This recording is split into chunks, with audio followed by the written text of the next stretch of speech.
Madame la secrétaire générale, honorables délégués.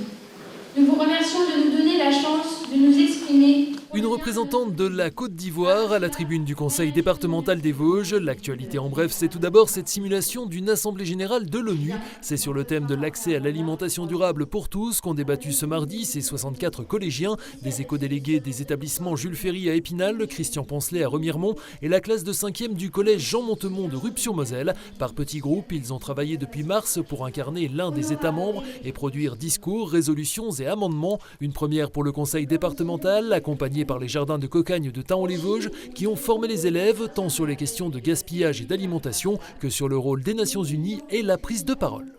Gardez les bras bien tendus, poda parapoda, apité.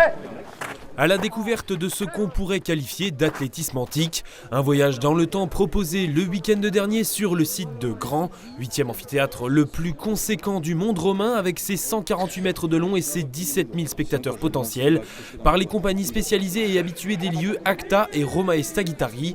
Des familles sont passées entre les gouttes pour s'essayer à ces Jeux pas encore olympiques, épilogue d'une semaine d'animation dans l'ouest vosgien. Les vestiges gallo-romains de Grand, ouverts tous les jours sauf le mardi, ont accueilli 18 770 visiteurs en 2023.